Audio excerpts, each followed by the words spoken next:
الحمد لله رب العالمين الرحمن الرحيم مالك يوم الدين إياك نعبد وإياك نستعين اهدنا الصراط المستقيم صراط الذين أنعمت عليهم غير المغضوب عليهم ولا الضالين.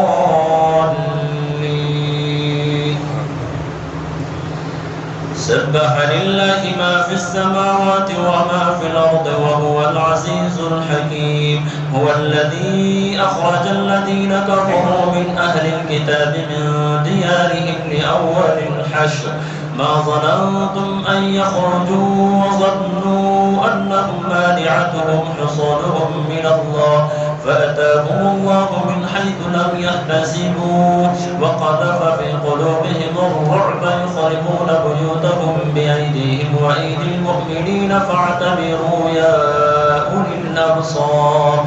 ولولا أن كتب الله عليهم الجلاء لعذبهم في الدنيا ولهم في الآخرة عذاب النار ذلك بأنهم شاقوا الله ورسوله ومن يشاق الله فإن الله شديد العقاب.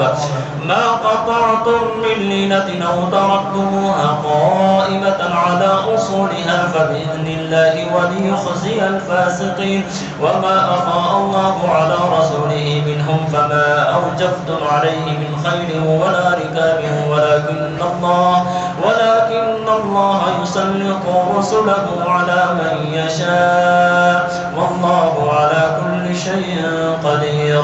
ما أفاء الله على رسوله من أهل القرى فلله وللرسول ولذي القربى واليتامى والمساكين وابن السبيل كي لا يكون دولة بين الأغنياء منكم. وما آتاكم الرسول فخذوه وما نهاكم عنه فانتهوا واتقوا الله إن الله شديد العقاب. للفقراء المهاجرين الذين أخرجوا من ديارهم وأموالهم يبتغون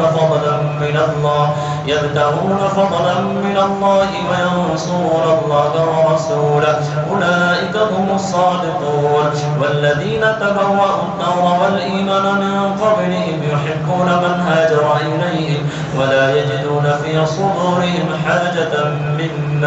حاجة مما أوتوا ويؤثرون على أنفسهم ولو كان بهم خصاصة ومن يوق شح نفسه فأولئك هم المفلحون.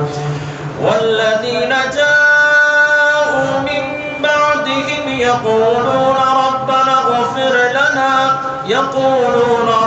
اغفر لنا ولإخواننا الذين سبقونا بالإيمان ولا تجعل في قلوبنا غلا للذين آمنوا ربنا